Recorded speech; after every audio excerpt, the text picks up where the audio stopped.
நாம இப்ப இந்த வீடியோல எதை பத்தி பார்க்க போறோம் அப்படின்னா, பாலிட்டில நம்ம கொடுக்கக்கூடிய ஃப்ரீ டெஸ்ட் பேட்சான ஜனநாயகம் டெஸ்ட் பேட்ச், குறிப்பா வந்து பாத்தீங்க அப்படின்னா டெஸ்ட் நம்பர் 10க்கான ஆன்சர் கீ தான் வந்து பார்க்க போறோம். ஆல்ரெடி நீங்க இந்த டெஸ்ட் வந்து பாத்தீங்க அப்படின்னா எழுதிருப்பீங்க. குறிப்பா இது வந்து பாத்தீங்க அப்படின்னா இந்த கூகுள் ஷீட் ஃபார்மேட்ல வந்து டெஸ்ட் அப்படின்றது எழுதிருப்பீங்க ஆன்லைன்ல. இதுல குறிப்பா உங்களுக்கு கீ மட்டும் நம்ம பார்க்க போறோம். 50 கொஸ்டினுக்கான கீ என்னென்ன அப்படின்றத பார்க்கலாம். ஓகே, ஃபர்ஸ்ட் பாருங்க. உங்களுக்கு இந்த டெஸ்ட் 10 பொறுத்த வரைக்கும் 50 கொஸ்டின் அப்படின்றது இருக்கும். இது வந்து பாத்தீங்க அப்படின்னா ஒரு ரிவிஷன் டெஸ்ட் தான். ஏன்னா நீங்க ஒன்றிய நிர்வாகம், ஒன்றிய நாடாளுமன்றம் ஒரு டெஸ்ட் எழுதிருப்பீங்க. அதுக்கப்புறம் மாநில நிர்வாகம், மாநில சட்டமன்றம் தொடர்பா ஒரு டெஸ்ட் எழுதிருப்பீங்க. அதே மாதிரி உள்ளாட்சி அமைப்பு, பஞ்சாயத்து ராஜ் இது தொடர்பாகவும் என்ன பண்ணிருப்பீங்க அப்படின்னா ஒரு டெஸ்ட் எழுதிருப்பீங்க. அப்போ இதெல்லாம் சேர்த்து தான் நீங்க என்ன பண்றீங்க அப்படின்னா இந்த ரிவிஷன் டெஸ்ட் எழுதுறீங்க. இதுல அதிக மதிப்பெண் பெறக்கூடியவர்களுக்கு வந்து பாத்தீங்கன்னா நம்முடைய சேயோன் ஐஏஎஸ் அகாடமி சார்பா பரிசு அப்படின்றதும் வழங்கப்பட இருக்கு. சரி பார்ப்போம். ஃபர்ஸ்ட் கொஸ்டின் பாருங்க. குடியரசுத் தலைவர் தேர்தலில் ஒரு வேட்பாளரை 50 வாக்காளர்கள் முன்மொழியவும் 50 வாக்காளர்கள் வழிமொழியவும் வேண்டும். இதுல குறிப்பா என்ன சொல்றாங்க அப்படின்னா குடியரசுத் தலைவர் பதவி குறித்து பின்வரும் கூற்றுகளை ஆராய சொல்றாங்க. அப்ப கூற்று 1 பொறுத்த வரைக்கும் பாருங்க. இப்ப நமக்கு வந்து பாத்தீங்க அப்படின்னா வாக்காளர் குலாம் அப்படின்னு ஒண்ணு இருக்கும். குடியரசுத் தலைவர் தேர்தல்ல யார் யாரெல்லாம் வாக்காளர்கள் அப்படின்றத அதுல வரையறுத்திருப்பாங்க. குறிப்பா நாடாளுமன்றத்தில் தேர்ந்தெடுக்கப்பட்ட உறுப்பினர்கள், ஓகேவா? அதே மாதிரி மாநில சட்டமன்றங்கள்ல தேர்ந்தெடுக்கப்பட்ட உறுப்பினர்கள், இதுல நியமன உறுப்பினர்கள் அப்படின்றவங்க வரமாட்டாங்க. அப்ப இவங்க எல்லாம் சேர்ந்ததுதான் இந்த தேர்தல் குலாம் அப்படின்றது. அந்த தேர்தல் குலாம்ல இருக்காங்க இல்லையா, அதுல 50 வாக்காளர்கள் முன்மொழிய வேண்டும், 50 வாக்காளர்கள் வழிமொழிய வேண்டும். யார் அப்படின்னா குடியரசுத் தலைவர் தேர்தலுக்கு போட்டியிடக்கூடிய வேட்பாளர். ஓகே, அது கரெக்ட். ரெண்டாவது பாருங்க. குடியரசுத் தலைவர் மீதான கண்டன தீர்மானம் அரசியலமைப்பு மீறல் என்ற காரணத்திற்காக மட்டுமே கொண்டு வரப்பட வேண்டும். இந்த அரசியலமைப்பு மீறல் என்பது அரசியலமைப்பில் தெளிவாக வரையறுக்கப்பட்டுள்ளது. அப்ப இங்க பாருங்க, தெளிவாக வரையறுக்கப்பட்டிருக்குன்னு இல்லையா? ஆக்சுவலி இது கிடையாது. ஏன்னா ஆர்டிகல் 61ல இதுல என்ன சொல்லியிருப்பாங்க அப்படின்னா அரசியலமைப்பு மீறல் சொல்லியிருப்பாங்களே தவிர அதற்கான வரையறை அதுல வந்து பாத்தீங்கன்னா கொடுக்கப்படலை. அப்ப இது வந்து பாத்தீங்கன்னா ஸ்டேட்மெண்ட் 2 தப்பு. ஸ்டேட்மெண்ட் 3 பாருங்க. குடியரசுத் தலைவர் தனது பதவிக்காலம் முடிந்த பின்னரும் அடுத்த குடியரசுத் தலைவர் பதவியேற்கும் வரையில் என்ன பண்ணுவார்? பதவியில தொடருவார். அப்ப இந்த ஸ்டேட்மெண்ட் வந்து கரெக்ட். அடுத்து பாருங்க. ஸ்டேட்மெண்ட் 4. குடியரசுத் தலைவர் தேர்தலை தேர்தல் ஆணையம் நடத்துகிறது. தெரியும், இந்திய தலைமை தேர்தல் ஆணையம் வந்து பாத்தீங்கன்னா குடியரசுத் தலைவருக்கான தேர்தலை நடத்தும். இது தொடர்பான சர்ச்சைகளை யார் விசாரிப்பாங்க அப்படின்னா உச்ச நீதிமன்றம் வந்து விசாரிக்கும். இந்த ஸ்டேட்மெண்ட்டும் கரெக்ட். அப்ப எந்தெந்த ஸ்டேட்மெண்ட் கரெக்ட் அப்படின்னு பாத்தீங்கன்னா 1, 3, 4 கரெக்ட். அப்ப பாருங்க 2 வந்து கிடையாது. அப்ப ஏ தான் வந்து ஆன்சர். 1, 3 மற்றும் 4. அடுத்து கொஸ்டின் நம்பர் 2 பாருங்க.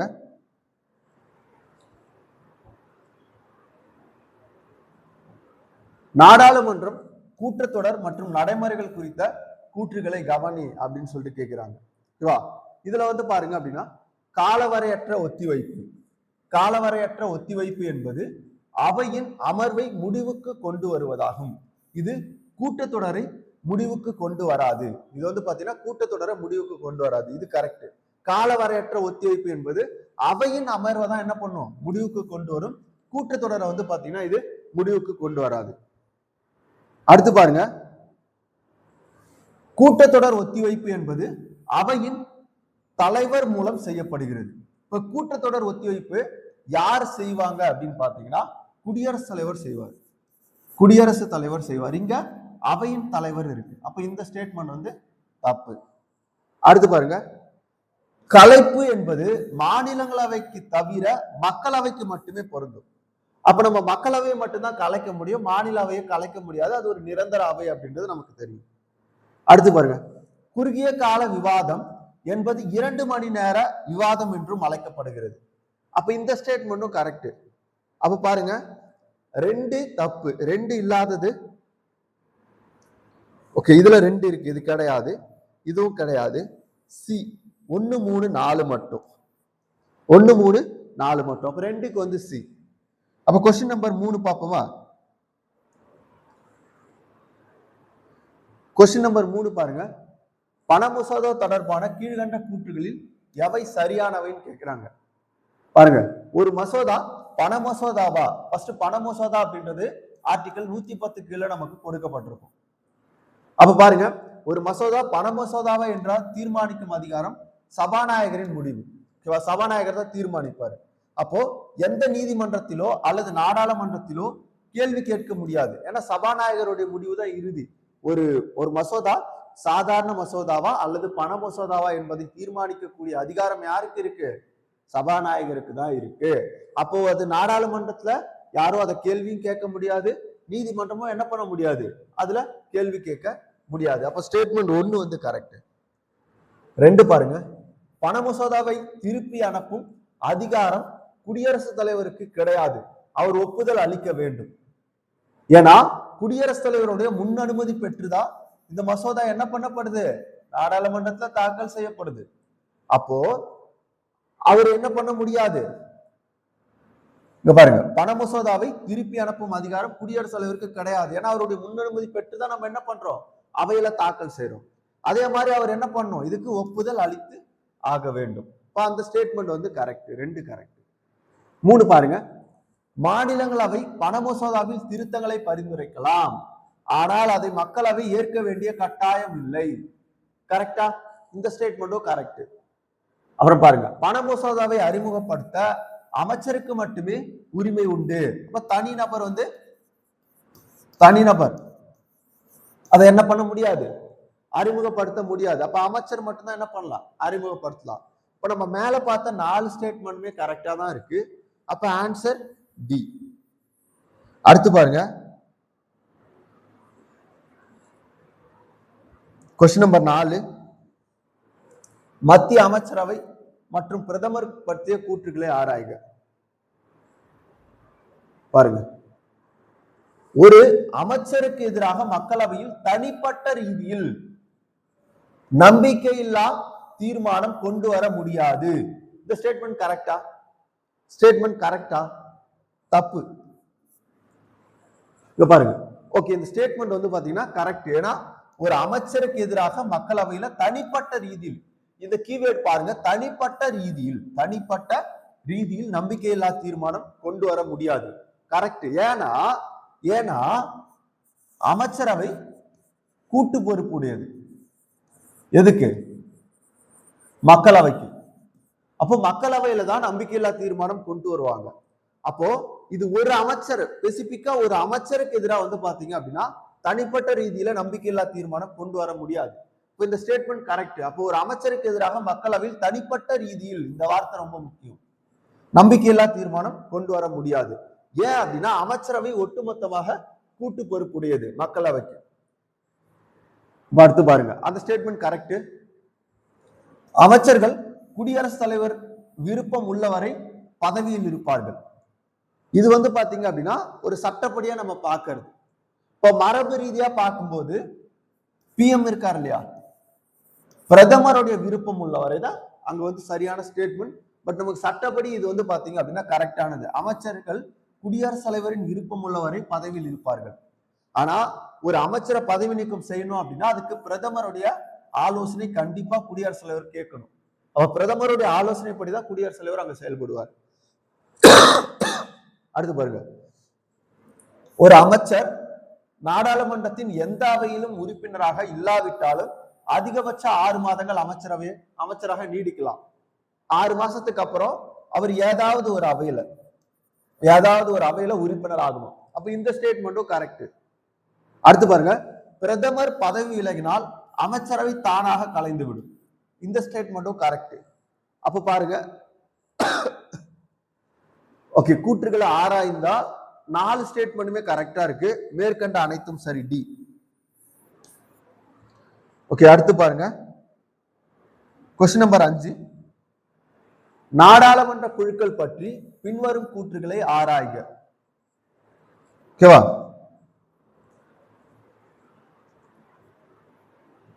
ஓகே, நாடாளுமன்ற குழுக்கள் பற்றி பின்வரும் கூற்றுகளை ஆராய்க. குழுக்கள் பற்றி கேட்கிறாங்க.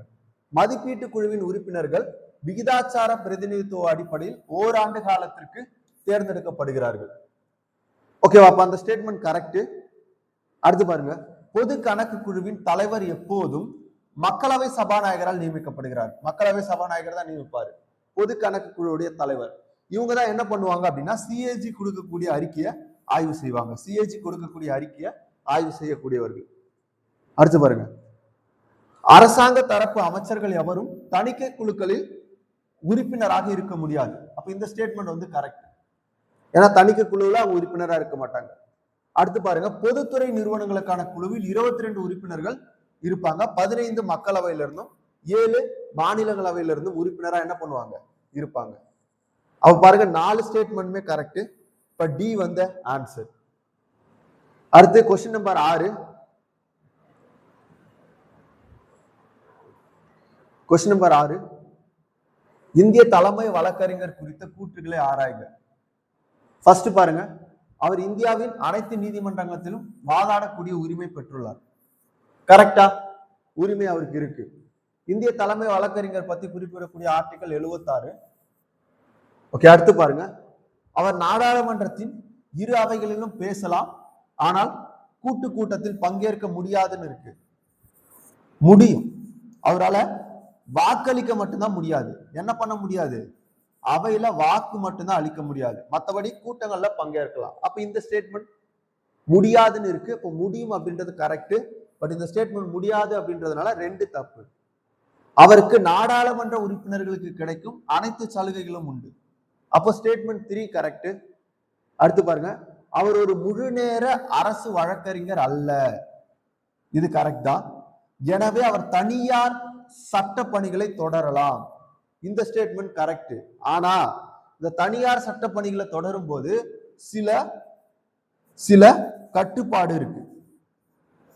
அரசுக்கு எதிரான வழக்குகள் ஆஜராக கூடாது. அதே மாதிரி அரசு நிறுவனங்கள் தொடர்பான வழக்குகள் ஆஜராக முடியாது. இந்த மாதிரி சில கட்டுப்பாடுகள் இருக்கு.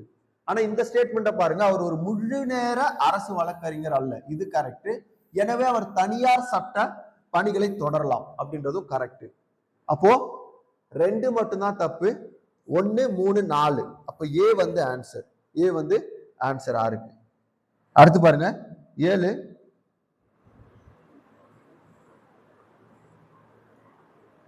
மசோதாக்கள் காலியாவதி ஆவதல் குறித்து கரெக்ட் எதுன்னு சொல்லிட்டு கேட்கிறாங்க.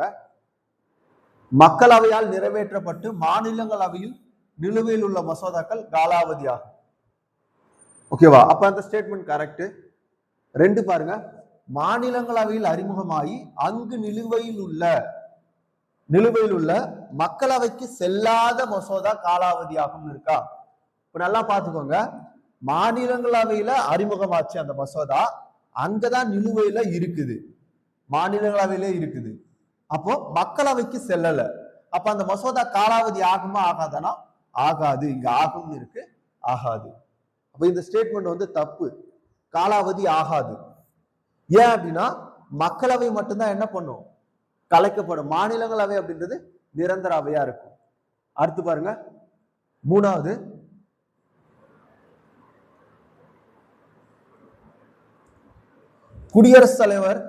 குடியரசுத் தலைவரால் திருப்பி அனுப்பப்பட்ட மசோதா காலாவதி ஆகாது. குடியரசுத் தலைவரால் திருப்பி அனுப்பப்பட்ட மசோதா காலாவதி ஆகாது. அப்ப இதுவும் கரெக்ட். அடுத்து பாருங்க, 2 அவைகளிலும் நிறைவேற்றப்பட்டு குடியரசுத் தலைவரின் ஒப்புதலுக்கு காத்திருக்கும் மசோதா காலாவதி ஆகும். இதுவும் காலாவதி ஆகாது, ஆனா காலாவதி ஆகும்னு இருக்கு பாருங்க. இப்ப 2 அவையில ஒரு மசோதா நிறைவேற்றப்பட்டு குடியரசுத் தலைவருக்கு போச்சு அப்படின்னா அவர் ஒண்ணு ஒப்புதல் அனுப்பலாம், அப்படிலாம் நிறுத்தி வைக்கலாம், இல்லைன்னா திரும்ப அவைக்கு அனுப்புவாரு. இந்த மசோதா காலாவதி ஆகும்னு இருக்கு, ஆகாது. அப்ப எந்தெந்த ஸ்டேட்மெண்ட் வந்து சரியா இருக்குன்னு பாருங்க. ஸ்டேட்மெண்ட் 1 சரி, ஸ்டேட்மெண்ட் 3 சரி. அப்ப ஏ வந்து ஆன்சர். ஏ வந்து ஆன்சர் 7வது கொஸ்டினுக்கு. கொஸ்டின் நம்பர் 8 பாருங்க.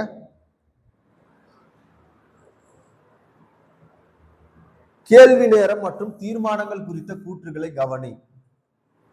இங்க பாருங்க, நட்சத்திர குறியிட்ட கேள்விகளுக்கு எழுத்துப்பூர்வமான பதில் அளிக்கப்பட வேண்டும். இப்ப இதுல பாருங்க, நட்சத்திர குறியிட்ட கேள்வி அப்படின்றது கேள்வி நேரம், அவை தொடங்கிய முதல் 1 மணி நேரம் இருக்கு இல்லையா, அந்த கேள்வி நேரத்துலதான் இந்த நட்சத்திர குறியிட்ட கேள்விகள் கேட்கப்படும். இந்த கேள்விக்கு வந்து பாத்தீங்கன்னா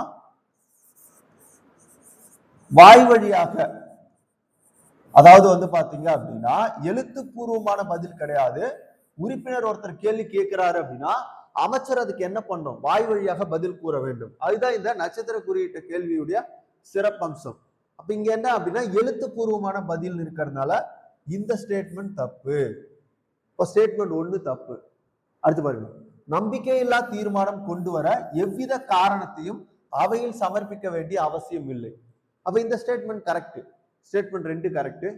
கவன ஈர்ப்பு தீர்மானம் என்பது இந்திய நாடாளுமன்றத்தால் உருவாக்கப்பட்ட ஒரு புதுமை. ஆமா, இது வந்து பாத்தீங்கன்னா இந்திய நாடாளுமன்றம் தான் இந்த கவன ஈர்ப்பு தீர்மானம் அப்படின்றத கண்டுபிடிச்சிருப்பாங்க. அதே மாதிரி பூஜ்ய நேரம் இது ரெண்டுமே வந்து பாத்தீங்கன்னா நம்மளுடைய சிறப்பா சொல்லுவாங்க. அப்ப இந்த ஸ்டேட்மெண்ட் கரெக்ட்.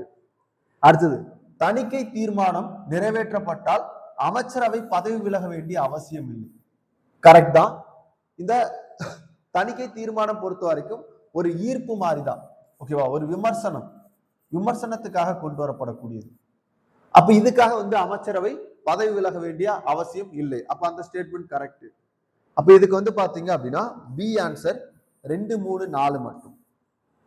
அடுத்து பாருங்க, கொஸ்டின் நம்பர் 9.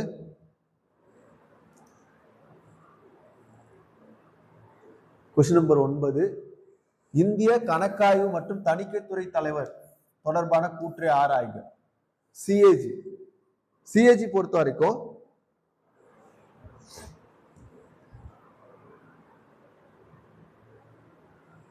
அவர் பதவி விலகும் போது தனது கடிதத்தை நாடாளுமன்ற சபாநாயகரிடம் அளிக்க வேண்டும் இருக்கா? யாரு கொடுப்பாரு? குடியரசுத் தலைவர்கிட்ட கொடுக்கணும். குடியரசுத் தலைவர்கிட்ட கொடுக்கணும். இங்க நாடாளுமன்ற சபாநாயகர் இருக்கு, 1 தப்பு. மாநில அரசுகளின் கணக்குகளை இவரே தணிக்கை செய்கிறார். இந்த ஸ்டேட்மெண்ட் கரெக்ட். மத்திய அரசு கணக்கு, மாநில அரசு கணக்கு, யூனியன் பிரதேச கணக்கு எல்லாம் இவரே தான் தணிக்கை செய்வார். இப்ப இந்த ஸ்டேட்மெண்ட் கரெக்ட். அதே மாதிரி பாருங்க, இவரது சம்பளம் மற்றும் பணிகளை குடியரசுத் தலைவர் தீர்மானிக்கிறார். இந்த ஸ்டேட்மெண்ட் தப்பு. நாடாளுமன்றம் வந்து தீர்மானிக்கும். அடுத்து பாருங்க, இவரது அறிக்கைகளை பொது கணக்கு குழு ஆய்வு செய்கிறது. இந்த ஸ்டேட்மெண்ட் கரெக்ட். அப்ப எந்தெந்த ஸ்டேட்மெண்ட் கரெக்ட் அப்படின்னு பாத்தீங்கன்னா 2, 4 correct. 2, 4 correct. Statement 2, 4 correct. Okay, அடுத்த கொஸ்டின் 10.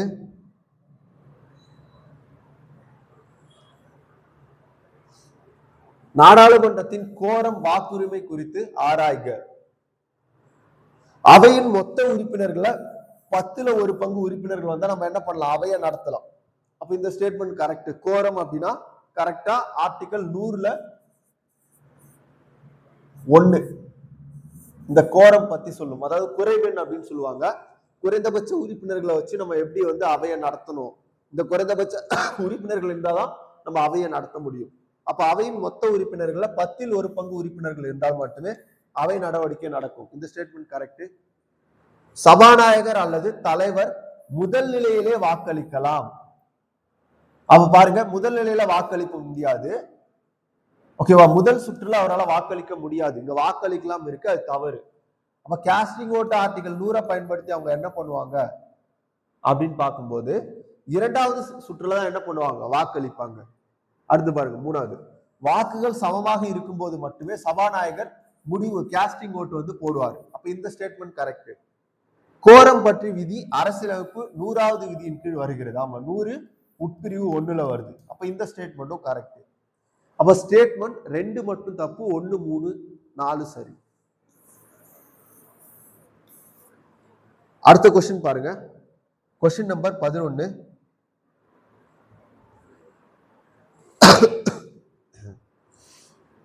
ஆளுநரின் அதிகாரம் குறித்து பின்வரும் கூற்றுகளை கவனி. ஆளுநரால் மாநில சட்ட மேலவைக்கு 6ல் 1 பங்கு உறுப்பினர்கள் நியமிக்க முடியும். கரெக்ட். மாநில நிதி ஆணையம் மற்றும் மாநில பணியாளர் தேர்வாணையம் தலைவரை ஆளுநரே நியமிக்கிறார். ஓகே பாருங்க, மாநில நிதி ஆணையம் மற்றும் மாநில பணியாளர் தேர்வாணைய தலைவரை ஆளுநரை நியமிக்கிறார். ஓகே, இப்போ இந்த ஸ்டேட்மெண்ட் கரெக்ட். அடுத்தது, மாநில பணியாளர் தேர்வாணைய தலைவரை பதவியில் இருந்து நீக்கும் அதிகாரம் ஆளுநருக்கு உண்டு. ஆளுநருக்கு கிடையாது, குடியரசுத் தலைவருக்கு. நியமிக்க மட்டும்தான் ஆளுநருக்கு அதிகாரம் உண்டு, நீக்குவதற்கு குடியரசுத் தலைவருக்கு தான் அதிகாரம் இருக்கு. குடியரசுத் தலைவர் ஆட்சியை பரிந்துரைக்கும் அதிகாரம் ஆளுநரின் விருப்புரிமை அதிகாரமாகும். ஆர்டிகல் 356 பயன்படுத்தி அவர் என்ன பண்ணலாம்? பரிந்துரைக்கலாம். அப்ப எந்தெந்த statement correct? Statement 1 correct, 2 correct, 4 correct. அப்ப ஏ ஆன்சர் 1 2 4. அடுத்து பாருங்க क्वेश्चन நம்பர் 12.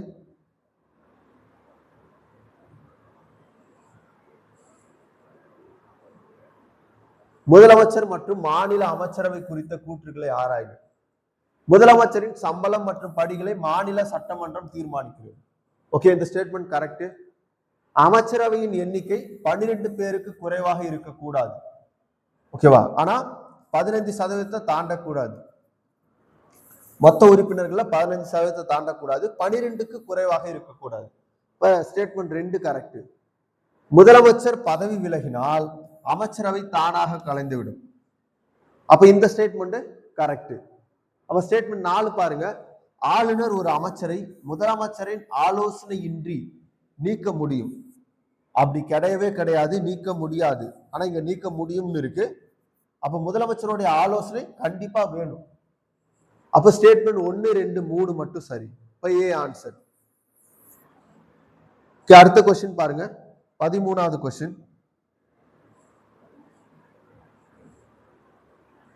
மாநில சட்டமேலவை உருவாக்கம் குறித்த கூற்று. சட்டமேலவையை உருவாக்க பாராளுமன்றத்திற்கு அதிகாரம் உண்டு. இதுக்கு ஆர்டிகல் 368 பயன்படுத்தினா தேவையில்லை, சாதாரண சட்ட நடைமுறையே போதும். அடுத்து பாருங்க, சட்டமன்றம் இதற்கான தீர்மானத்தை 3/2 பங்கு பெரும்பான்மையுடன் நிறைவேற்ற வேண்டும். ஆமா, இங்க மாநில சட்டமன்றம் நிறைவேற்றி அனுப்பிச்சு அப்படின்னா கேட்டுக்கிச்சு அப்படின்னா ஆர்டிகல் 169 பயன்படுத்தி சட்ட மேலவையை நீக்க முடியும். தற்போது இந்தியாவில் 7 மாநிலங்களில் சட்ட மேலவை கிடையாது, 6 மாநிலங்கள்ல தான் இருக்கு. இப்ப ஜம்மு அண்ட் காஷ்மீர் மாநில அந்தஸ்து நீக்கப்பட்டதுக்கு அப்புறம் அது என்னவா மாறிச்சு? யூனியன் பிரதேசமா மாறி இருக்கும். அப்ப பாருங்க, பீகார், கர்நாடகா, உத்தரப்பிரதேஷ், பீகார், கர்நாடகா, உத்தரப்பிரதேஷ், மகாராஷ்டிரா, ஆந்திரா, தெலுங்கானா. இங்க மட்டும்தான் என்ன இருக்கு? சட்ட மேலவை இருக்கு. 7 இருக்கு. அந்த ஸ்டேட்மெண்ட் தப்பு. சட்ட மேலவை ஒரு நிரந்தர அவை. இதை கலைக்க முடியாது, ஆனால் நீக்க முடியும். கலைக்க முடியாது, ஆனால் நீக்க முடியும். அந்த ஸ்டேட்மெண்ட் கரெக்ட். 1 2 4 ஏ. அடுத்து பாருங்க, क्वेश्चन நம்பர் 14. மாநில தலைமை வழக்கறிஞர் தொடர்பான கூற்றை ஆராய்க. அவர் உயர்நீதிமன்ற நீதிபதி ஆவதற்கான தகுதியை பெற்றிருக்க வேண்டும். கரெக்ட். அவர் சட்டமன்ற நடவடிக்கைகளில் பங்கேற்கலாம், ஆனால் வாக்களிக்க முடியாது. பாருங்க, அதுவும் கரெக்ட். அவரது பதவிக்காலம் அரசியலமைப்பால் 5 ஆண்டுகள் என நிர்ணயிக்கப்பட்டுள்ளது. அரசியலமைப்புல சொல்லப்படல, ஆளுநர் விருப்பம். அடுத்து பாருங்க, அவர் ஆளுநரின் விருப்பம் உள்ள வரை பதவியில் இருப்பார். இந்த ஸ்டேட்மெண்ட் கரெக்ட். அப்ப 1 2 4 வந்து கரெக்ட். அப்ப ஆன்சர் ஏ. ஆன்சர் வந்து பாத்தீங்கன்னா ஏ. அடுத்த क्वेश्चन பாருங்க, 15வது क्वेश्चन. உயர்நீதிமன்றத்தின் நீதி பேராணை அதிகாரம் குறித்து ஆராய்க. உயர்நீதிமன்றத்தின் நீதி பேராணை அதிகாரம் உச்ச நீதிமன்றத்தை விட குறுகியது. குறுகியதுன்னு இருக்கு இல்லையா, பரந்தது. ஏன் அப்படின்னா அடிப்படை உரிமைகளை மீறும் பட்சத்துல தான் உச்ச நீதிமன்றம் என்ன பண்ணும்? ஆர்டிகல் 32 பயன்படுத்தி நீதி பேராணை வெளியிடும். உயர் நீதிமன்றத்தை பொறுத்த வரைக்கும் சாதாரண சட்டங்கள்ல சொல்லப்பட்ட உரிமைகள் மீறப்பட்டாலும் நீதி பேராணை என்ன பண்ணலாம்? வெளியிடலாம். யாரு? உயர் நீதிமன்றம். அப்போ உயர் நீதிமன்றத்துக்கு அதிகப்படியான அதிகாரம் இருக்கு. அப்ப அடிப்படை உரிமைகள் மீறப்படும் போது மட்டுமே உயர் நீதிமன்றம் பேராணைகளை வெளியிட முடியும். அப்ப அங்க பாருங்க, அப்ப இந்த ஸ்டேட்மெண்ட்ல வந்து பாத்தீங்க அப்படின்னா சாதாரண சட்ட உரிமை மீறப்பட்டாலும் அவங்க என்ன பண்ணலாம்? பேராணை வெளியிடலாம். அப்ப ரெண்டும் வந்து தவறாதான் இருக்கு. 3வது பாருங்க, உயர் நீதிமன்றத்தால் ஒரு நபருக்கு எதிராகவோ அல்லது அரசுக்கு எதிராகவோ பேராணை வெளியிட முடியும். Statement 3 correct. இது அரசியலமைப்பின் ஆர்டிகல் 226 கீழ் வருகிறது. 4 கரெக்ட். அப்போ 3 4 கரெக்ட். 3 4 கரெக்ட். A answer. அடுத்து 16வது கொஸ்டின் பாருங்க.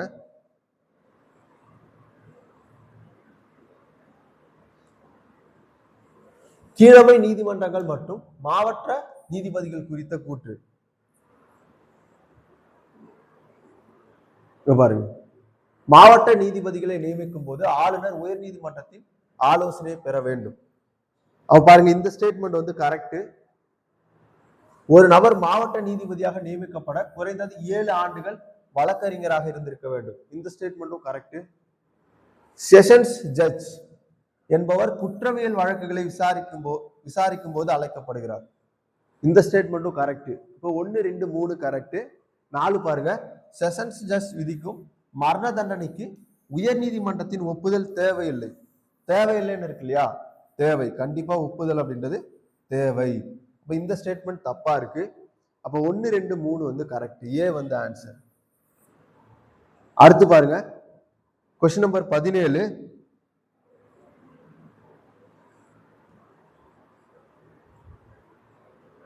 Question number 17. ஓகே, உயர்நீதிமன்ற நீதிபதிகள் குடியரசுத் தலைவரால் நியமிக்கப்படுகிறார். கரெக்ட். உயர்நீதிமன்ற நீதிபதிகள் மாநில ஆளுநரால் பதவி நிர்மாணம் செய்து வைக்கப்படுகிறார். அதுவும் கரெக்ட். அப்ப பாருங்க, ஏ மற்றும் ஆர் சரி. ஏவிற்கான சரியான விளக்கம் இது கிடையாது. B answer. ஏ மற்றும் ஆர் சரி, ஆனால் ஆர் என்பது ஏவிற்கான சரியான விளக்கம் அல்ல. இந்த ஸ்டேட்மெண்ட் வந்து கரெக்ட். அப்ப பி வந்து ஆன்சர் 17க்கு. 18 பாருங்க,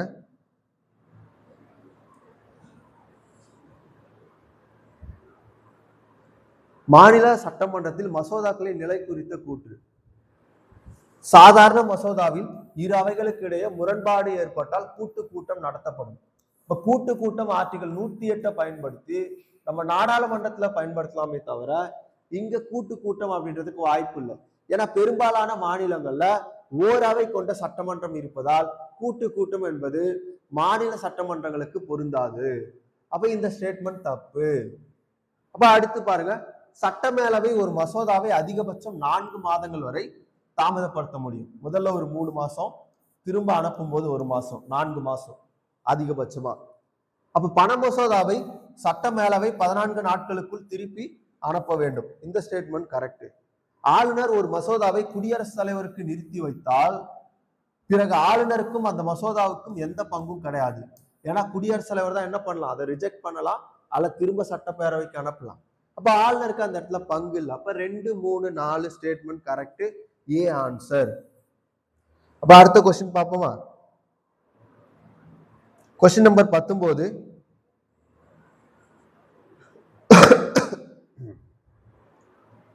மத்திய மாநில உறவுகளில் ஆளுநரின் பங்கு குறித்த ஆராய்க. ஆளுநர் என்பவர் மத்திய அரசின் முகவர். கரெக்ட் தானே? மத்திய அரசின் முகவரா செயல்படுவார். ஆளுநர் மாநில அமைச்சரவையின் அறிவுரையை மீறி செயல்பட அரசியலமைப்பில் வாய்ப்பில்லை. இருக்கு. எங்க இருக்கு அப்படின்னா அவருடைய தனி விருப்ப உரிமை அதிகாரம் ஆர்டிகல் 163 பயன்படுத்தும் போது செயல்படலாம். அப்ப வாய்ப்பு இல்லைன்னு இருக்கு, வாய்ப்பு இருக்கு. அப்ப இந்த ஸ்டேட்மெண்ட் தப்பு. அடுத்து பாருங்க, நிர்வாக சீர்குலைவு ஏற்படும் போது ஆளுநர் விதி 356 பயன்படுத்தி பரிந்துரைக்கலாம். சட்ட ஒழுங்கு சீர்குலைவு, அதே சட்ட ஒழுங்கு ஏற்படும் போது அப்படின்னு நிர்வாகமே சீர்குலையும். அப்போ ஆர்டிகல் 356 பயன்படுத்தி அவர் என்ன பண்ணலாம், குடியரசுத் தலைவர் ஆட்சிக்கு பரிந்துரைக்கலாம். அடுத்து பாருங்க, ஆளுநர் தனது விருப்புரிமை அதிகாரத்தை பயன்படுத்தும் போது அது குறித்து நீதிமன்றத்தில் கேள்வி எழுப்ப முடியாது. ஏன்னா ஆர்டிகல் 361 அதுல இருந்து அவருக்கு விலக்கு கொடுத்திருக்கு. அப்ப ஸ்டேட்மெண்ட் பாருங்க 1, 3, 4 கரெக்ட். அப்ப ஏ வந்து ஆன்சர். அடுத்த கொஸ்டின் பாருங்க 20. நீதிமன்ற சீராய்வு அதிகாரம்.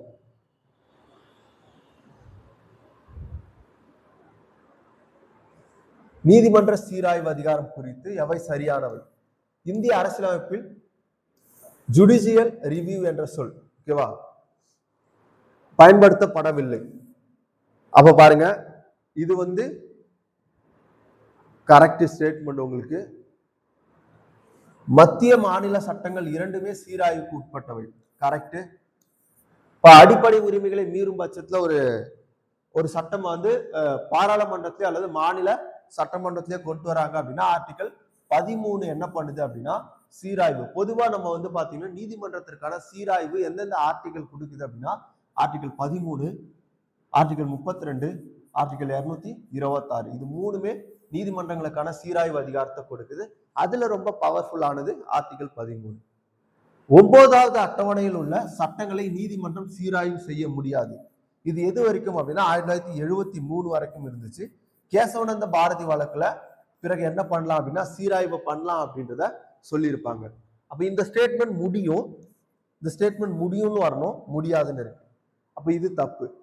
சீராய்வு அதிகாரம் அரசியலமைப்பின் அடிப்படை கட்டமைப்பின் ஒரு பகுதியாகும். கண்டிப்பா அரசியலமைப்பினுடைய அடிப்படை கட்டமைப்பு மீறும் போது இந்த சீராய்வு அப்படின்றது நடைபெறும். அப்ப பாருங்க ஸ்டேட்மெண்ட் 1, 2, 4 கரெக்ட். ஏ வந்து ஆன்சர். அடுத்து பாருங்க 21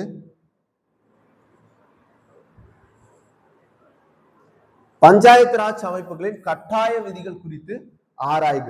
பஞ்சாயத்து ராஜ் அமைப்புல சில விஷயங்கள் கட்டாயமா ஏற்படுத்தணும் அப்படின்றத சொல்லியிருப்பாங்க. அதுதான் இங்க கேட்கிறாங்க. கிராம சபையை உருவாக்கணும். ஆமா, கண்டிப்பா கிராம சபையை உருவாக்கணும். 243 ஏ படி 3 நிலைகளிலும் எஸ்சி எஸ்டி பிரிவினருக்கு மக்கள் தொகை அடிப்படையில் இடஒதுக்கீடு கொடுக்கணும். கண்டிப்பா இடஒதுக்கீடு எஸ்சி எஸ்டிக்கு என்ன பண்ணணும், கொடுக்கணும். பெண்களுக்கான இடஒதுக்கீட்டை 50% உயர்த்துவது, 33% கொடுக்கணும். இது கட்டாயம். பெண்களுக்கான இடஒதுக்கீடு. மாநில தேர்தல் ஆணையம் அமைத்தல், இது உண்டு. அப்ப எது மட்டும் தப்பா கொடுத்திருக்காங்க, இங்க 50% கொடுத்திருக்காங்க, அது மட்டும் தப்பு. இப்போ 1, 2, 4 கரெக்ட். A answer. இப்ப அடுத்த கொஸ்டின் பாருங்க 22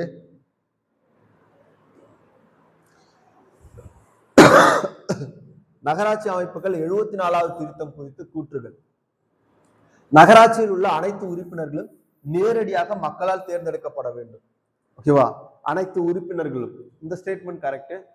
வார்டு குழுக்கள் 3 லட்சம் மக்கள் தொகைக்கு மேல் உள்ள இடங்கள்ல அமைக்கப்பட வேண்டும். இந்த ஸ்டேட்மெண்ட்டும் கரெக்ட். மாவட்ட திட்டக்குழு 74வது திருத்தம் கீழ் மட்டுமே வருகிறது. ஓகே, அதுவும் கரெக்ட். நகராட்சியின் பணிக்காலம் 5 ஆண்டுகள். இது கலைக்கப்பட்டால் 6 மாதத்துக்குள் தேர்தல் நடத்தப்பட வேண்டும். அப்ப இந்த ஸ்டேட்மெண்ட்டும் கரெக்ட். அப்ப டி வந்து ஆன்சர். மேற்கூறிய அனைத்தும், மேற்கூறிய அனைத்தும். அடுத்து பாருங்க 23 பஞ்சாயத்து குழுக்கள் அவற்றின் பரிந்துரைகள் ஆராய்கன்னு கேட்கிறாங்க. அவங்க பாருங்க பல்வேந்திரயா மேத்தா குழு மக்களாட்சியுடைய பரவலாக்கம் சொல்லியிருப்பாங்க. அசோக் மேத்தா குழு 2 அடுக்கு அரசாங்கம். ஜிவிகே ராவ் குழு என்ன சொல்லியிருப்பாங்க, வேரற்ற பொருட்கள். இது எதுக்காக சொல்லியிருப்பாங்க அப்படின்னா அதிகாரிகள் இருக்காங்க இல்லையா, அதிகாரிகளுடைய அதிகாரம் அதிகமா இருக்கும், அதனால சொல்லியிருப்பாங்க. இந்த ஸ்டேட்மெண்ட் வந்து இங்க தப்பா கொடுத்திருக்காங்க. எல்லாம் சிங்கிய குழு அரசியலமைப்பு அந்தஸ்து கொடுக்க சொல்லியிருப்பாங்க. இது கரெக்ட். அப்போ 1, 2, 4 கரெக்ட். A answer.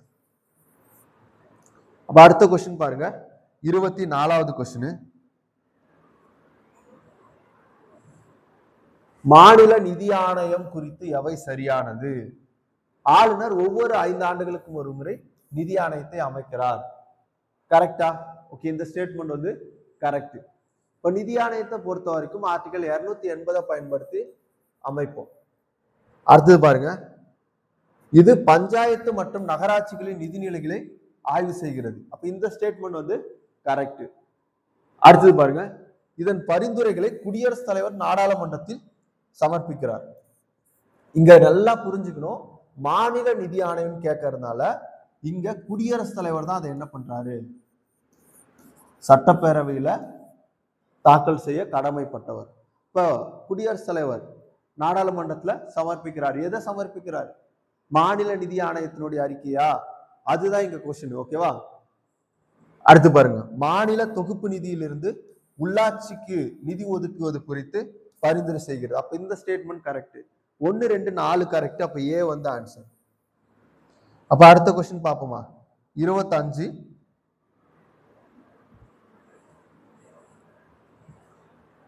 73வது திருத்த சட்டத்திலிருந்து விலக்கு அளிக்கப்பட்ட பகுதி.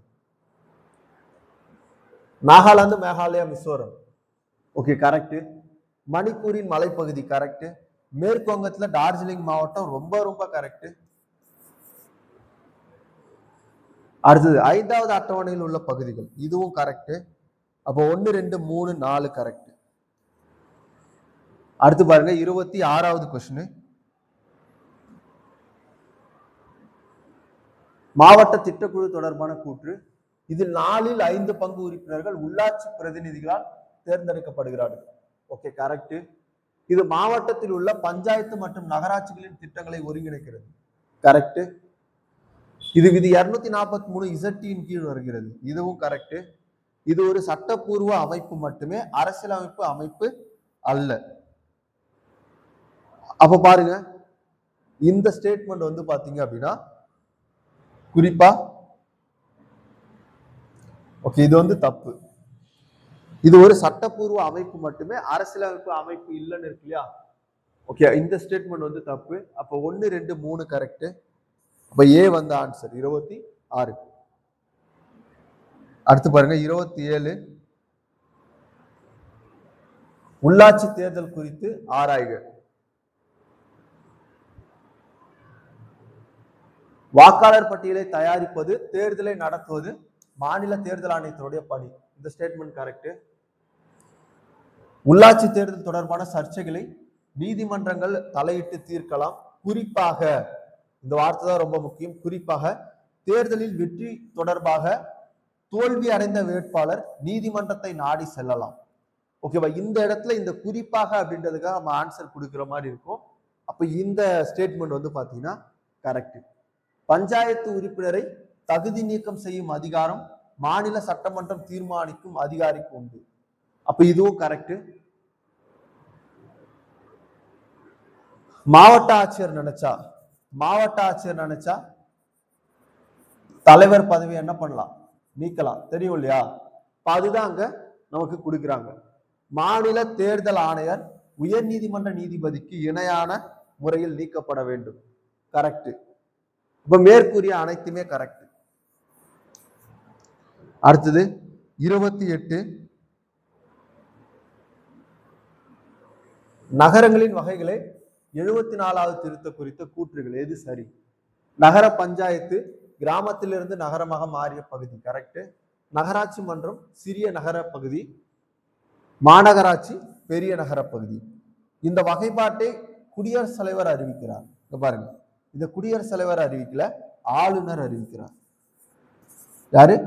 ஆளுநர் அறிவிக்கிறார். அப்ப இந்த ஸ்டேட்மெண்ட் வந்து கரெக்ட்.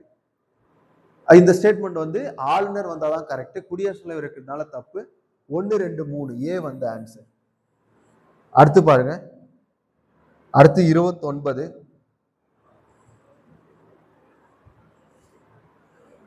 பஞ்சாயத்து ராஜ் அமைப்பு நிதி ரீதியாக மாநில அரசுகளை சார்ந்துள்ளது. கரெக்ட். காரணம், பஞ்சாயத்துகளுக்கு சொந்தமாக வரி விதிக்கும் அதிகாரம் அரசியலமைப்பால் நேரடியாக வழங்கப்படவில்லை. இதுதான் வந்து முக்கியமான கீ பாயிண்ட். அது மாநில சட்டமன்றத்தின் விருப்பத்திற்கு விடப்பட்டுள்ளது. ஒரு சரியான வரி விதிக்கக்கூடிய அதிகாரம் யாருக்கு இருக்கு அப்படின்னா சட்டமன்றத்துக்கு தான் இருக்கு. அப்ப இந்த ஸ்டேட்மெண்ட்டும் கரெக்ட். அவ பாருங்க, ஏ மற்றும் ஆர் சரி. ஆர் என்பது ஏவிற்கான சரியான விளக்கம். ஏ வந்து ஆன்சர். அடுத்து 30வது கொஸ்டின். பெருநகர திட்டக்குழு தொடர்பான கூற்று. இது 10 லட்சம் அல்லது அதற்கு மேற்பட்ட மக்கள் தொகை கொண்டது. Okay correct. இதில் 3ல் 2 பங்கு உறுப்பினர்கள் உள்ளாட்சி பிரதிநிதிகளால் தேர்ந்தெடுக்கப்படுகிறார்கள். இதுவும் கரெக்ட். இது விதி 243 ZC கீழ் வருகிறது. அதுவும் கரெக்ட். இது ஒரு ஒருங்கிணைந்த வரவு திட்டத்தை தயாரிக்கிறது. அப்போ 4 ஸ்டேட்மெண்ட்டுமே கரெக்ட். இப்போ 1 2 3 4 சி வந்து ஆன்சர்.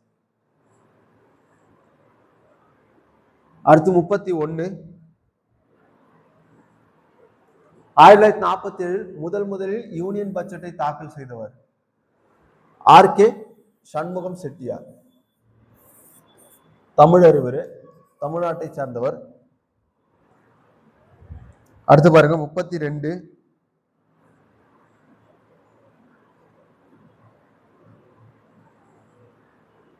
நிதி மசோதா குறித்து கூற்றுகளை ஆராய்க.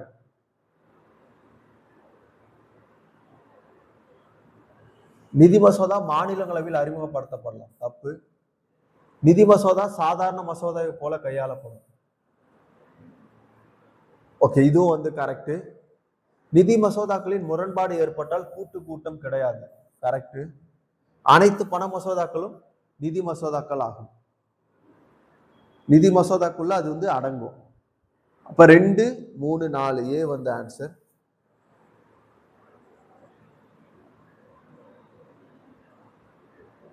அடுத்து பாருங்க, நம்பிக்கை வாக்கெடுப்பு குறித்து உண்மை. இது அரசியலமைப்பில் எங்கும் குறிப்பிடப்படவில்லை. கரெக்ட். இது ஆளுநர் அல்லது குடியரசுத் தலைவரின் உத்தரவின் பேரில் நடத்தப்படலாம். இந்த ஸ்டேட்மெண்ட்டும் கரெக்ட். இது நிறைவேற்றப்பட்டு விட்டால் அமைச்சரவை பதவி விலக வேண்டும். இதுவும் கரெக்ட். இது எப்போதும் எதிர்கட்சிகளால் மட்டுமே கொண்டு வரப்படும். ஓகே, அப்ப பாருங்க, நம்பிக்கையில்லா வாக்கெடுப்பு குறித்து உண்மைகள் எதுன்னு கேட்கிறாங்க. அப்போ இதுல நம்ம பார்த்தது அரசியலமைப்பால் எங்கேயும் குறிப்பிடப்படவில்லை. இது ஆளுநர் அல்லது குடியரசுத் தலைவரின் உத்தரவின் பேரில் நடத்தப்படலாம். இது நிறைவேற்றப்படாவிட்டால் அமைச்சரவை பதவி விலக வேண்டும். இது எப்போதும் எதிர்கட்சிகளால் மட்டுமே கொண்டு வரப்படும் அப்படின்னு இருக்கு இல்லையா. ஆளுங்கட்சி நினைச்சாலும் கொண்டு வரலாம். அப்ப இங்க எதிர்கட்சிகளால மட்டுமே கொண்டு வரும், எதிர்கட்சி கொண்டு வரும் அப்படின்றதுதான் கரெக்ட். அப்போ 1, 2, 3 வந்து கரெக்ட். அடுத்தது 34, ராஜ்யசபாவின் தலைவர் யார்? மேலவை, மாநிலங்களவையுடைய தலைவர், துணை குடியரசுத் தலைவர். B answer. 34க்கு பி ஆன்சர். 35, நாடாளுமன்ற செயலகம் குறித்த கூற்றுகள். ஒவ்வொரு அவைக்கும் தனித்தனி செயலக ஊழியர்கள் வந்து பாத்தீங்கன்னா இருக்காங்க. ஓகே, இவர்களின் பணி விதிகளை குடியரசுத் தலைவர் தீர்மானிக்கிறார். இது வந்து தப்பு. அது வந்து யூபிஎஸ்சி வந்து தீர்மானிக்கும். மக்களவை செயலகம் சபாநாயகரின் கீழ் இயங்குகிறது. ஓகே, இது வந்து கரெக்ட். இவர்களின் நியமனம் மற்றும் பணி நிலைகளை நாடாளுமன்றம் சட்டமாக ஏற்றலாம். இதுவும் கரெக்ட். ஏ வந்து ஆன்சர். 1, 3, 4. அடுத்து பாருங்க, 36, உள்ளாட்சி அமைப்புகளின் தந்தை யாரு? சி ரிப்பன் பிரபு. 36க்கு வந்து பாத்தீங்கன்னா சி ரிப்பன் பிரபு.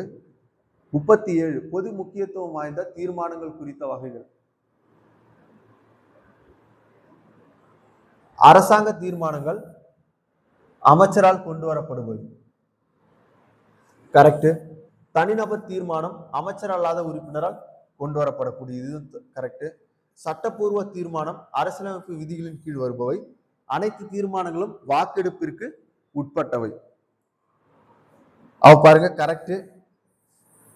1, 2, 3, 4. 38 பாருங்க, கூற்று ஏ. மக்களவை கலைக்கப்பட்டாலும் சபாநாயகர் தனது பதவியை தொடருவார். கரெக்ட். புதிய மக்களவையின் முதல் கூட்டம் நடக்கும் வரை அவர் பதவியில் இருப்பார் என்று அரசியலமைப்பு கூறுகிறது. கரெக்ட். அப்ப சரியான விளக்கம் ஏ மற்றும் ஆர் சரி. ஏ என்பது ஆருக்கான சரியான விளக்கம். 39 பாருங்க, அரசியலமைப்பின் 312வது விதி குறித்து ஆராய்க. புதிய அகில இந்திய பணிகளை உருவாக்க மாநிலங்களவைக்கு தீர்மானம் நிறைவேற்றலாம். கரெக்ட். இந்த தீர்மானம் 3/2 பங்கு பெரும்பான்மையுடன் நிறைவேற்றப்பட வேண்டும். இதுவும் கரெக்ட். இது மாநிலங்களின் உரிமைகளில் தலையிடும் அதிகாரமாக மாநிலங்களவைக்கு வழங்கப்பட்டுள்ளது. இந்த ஸ்டேட்மெண்ட்டும் கரெக்ட். இது குறித்து சட்டம் இயற்றும் அதிகாரம் நாடாளுமன்றத்திற்கு உண்டு, குறிப்பா மாநிலங்களவைக்கு உண்டு. அப்ப இந்த ஸ்டேட்மெண்ட்டும் கரெக்ட். ஏ 1, 2, 3, 4. 40 பாருங்க, நாடாளுமன்றத்தின் அவை முன்னவர் குறித்து கூற்று. மக்களவையில் பிரதமர் அந்த அவையின் உறுப்பினராக இருந்தால் அவரே அவை முன்னவர் ஆவார். ஓகேவா? இந்த ஸ்டேட்மெண்ட் கரெக்ட். பிரதமர் விரும்பினால் மற்றொரு அமைச்சரை அவை முன்னவராக நியமிக்கலாம். இதுக்கு இப்போ நான் எடுத்துக்காட்டா சொல்லணும் அப்படின்னா, நம்ம தமிழ்நாடுடைய சிஎம் இருக்காரு இல்லையா ஸ்டாலின், அவர் வந்து சிஎம் ஆச்சா, அவை முன்னவரா அவர் யாரை நியமிச்சிருப்பார் அப்படின்னா துரைமுருகனை நியமிச்சிருப்பார், நீர்வளத்துறை அமைச்சர். ஸ்டேட்மெண்ட் 2ல இதான் வந்து நடந்திருக்கும். அப்ப மாநிலங்களவையிலும் ஒரு அவை முன்னவர் பிரதமரால் நியமிக்கப்படுகிறார். அவ பாருங்க, இதுல குறிப்பா நம்ம பார்க்க வேண்டியது, ஓகே இதுவும் கரெக்ட். அவை முன்னவர் என்ற பதவி அரசியலமைப்பில் குறிப்பிடப்பட்டுள்ளது கிடையாது. அப்ப 1, 2, 3 வந்து கரெக்ட். அடுத்து பாருங்க 41. குரியன் ஜோசப் அறிக்கையின்படி ஒரு மாநிலத்தின் ஆளுநரை நியமிக்கும் அதிகாரம் குறித்து கூறப்பட்டுள்ள சரியான கூற்று. ஆளுநரை மாநில முதலமைச்சர் நேரடியாக நியமிக்க வேண்டும், தப்பு. மாநில அரசு பரிந்துரைக்கும் 3 பெயர்களில் ஒருவரை மட்டுமே குடியரசுத் தலைவராக ஆளுநர் நியமிக்க வேண்டும். இந்த ஸ்டேட்மெண்ட் கரெக்ட், பி ஆன்சர். 42. மத்திய அரசால் அமைக்கப்பட்ட 16வது நிதி ஆணையத்தின் தலைவராக நியமிக்கப்பட்டு இருப்பவர் யாரு? அரவிந்த் பனகாரியா. அடுத்து பாருங்க, திருநங்கைகள் உரிமைகள் சட்டத்தில் சுய அடையாள உரிமை எதன் அடிப்படையில் வழங்கப்படுகிறது? தனிநபரின் சுய விருப்ப அறிவிப்பு. தனிநபரின் சுய விருப்ப அறிவிப்பு. மகாராஷ்டிரா மத சுதந்திர மசோதா 2026 படி ஒருவர் மதம் மாறுவதற்கு எத்தனை நாட்களுக்கு முன்னதாக மாவட்ட ஆட்சியரிடம் நோட்டீஸ் வந்து வழங்க வேண்டும்? 60 நாட்கள். இதே மாதிரி மத சுதந்திர மசோதா யார் கொண்டு வந்திருக்காங்க அப்படின்னா சத்தீஸ்கர். ஃபர்ஸ்ட் யார் கொண்டு வந்தாங்க அப்படின்னு பாத்தீங்கன்னா ஒடிசா கொண்டு வந்திருக்கு. 45. ஒரே நாடு ஒரே தேர்தல் திட்டத்தின் கீழ் அதனுடைய சாத்தியக்கூறுகள் ஆராயறதுக்காக அமைக்கப்பட்ட கமிட்டி. ராம்நாத் கோவிந்த் தலைமையிலான கமிட்டி, முன்னாள் குடியரசுத் தலைவர். அடுத்து பாருங்க, வகுப்பு வாரிய திருத்த மசோதா 2024 அமைக்கப்பட்ட நாடாளுமன்ற கூட்டுக்குழு தனது அறிக்கையை சமர்ப்பிக்க 2026 பட்ஜெட் கூட்டத்தொடர் வரை கால நீட்டிப்பு செய்தது. இக்குழுவினுடைய தலைவர் யாருன்னு சொல்லிட்டு கேட்கிறாங்க. ஜெகதாம்பிகா பால் அவர்கள். A answer. 47. சுதந்திர இந்தியாவில் பொது சிவில் சட்டத்தை முதலில் நிறைவேற்றிய மாநிலம். சுதந்திர இந்தியா அப்படின்னும் போது உத்தரகாண்ட். இதுக்கு முன்னாடி கோவாவிலையும் இருக்கு. இந்தியாவில் உத்தரகாண்ட் மாநிலத்திற்கு அடுத்து பொது சிவில் சட்டம் யார் கொண்டு வந்தாங்க கேட்கிறாங்க. குஜராத். 2வதாக குஜராத் வந்து கொண்டு வந்திருக்காங்க. பொது சிவில் சட்டத்தை பொறுத்த வரைக்கும் ஆர்டிகல் 44 பயன்படுத்தி நம்ம கொண்டு வருவோம். அடுத்து 49வது கொஸ்டின், இந்திய வரலாற்றில் முதலமைச்சர் மற்றும் பிரதமர் ஆகிய 2 பதவிகளையும் சேர்த்து மிக நீண்ட காலம் தேர்ந்தெடுக்கப்பட்ட தலைவராக இருந்தவர் யாருன்னு கேட்கிறாங்க. நரேந்திர மோடி அவர்கள் இருந்திருக்கார். C answer. 50வது கொஸ்டின், நாடாளுமன்ற நிதி நடைமுறையில் கில்லட்டன் என்பது எதனை குறிக்கிறது? கில்லட்டன் பாத்தீங்க அப்படின்னா இப்போ சமீபத்துல இதை பண்ணியிருப்பாங்க. இது வந்து பாத்தீங்கன்னா நாடாளுமன்ற விதிமுறை அடிப்படையில பண்ணப்பட்டிருக்கும். இப்போ வந்து நிதி மசோதா கொண்டு வரப்பட்டு அது வாக்கெடுப்புக்கு விடப்படும். அதுக்கப்புறம் ஒவ்வொரு மானிய கோரிக்கைக்கும் இது மாதிரி வாக்கெடுப்பு நடைபெறும். இந்த காலகட்டம் ரொம்ப நீண்ட காலகட்டமா இருக்கிறதுனால இந்த கில்லட்டன் நடைமுறையை பயன்படுத்தி மானிய கோரிக்கைகள் மீதான விவாதத்தை முடிவுக்கு கொண்டு வந்து எஞ்சிய கோரிக்கைகளை விவாதமின்றி வாக்கெடுப்பிற்கு விடுதல், அதுதான் இந்த கில்லட்டின் அப்படின்றது. பி வந்து ஆன்சர். 50 கொஸ்டினுக்கும் நம்ம என்ன பண்ணிருக்கோம் அப்படின்னா கீ அப்படின்றது பார்த்துருக்கோம். நீங்க செக் பண்ணிக்கோங்க. ஆல்ரெடி நீங்க வந்து பாத்தீங்க அப்படின்னா ஃபார்ம் சப்மிட் பண்ணிருப்பீங்க. அதுல உங்களுக்கு கீ அப்படின்றது டிஸ்பிளே ஆகும்.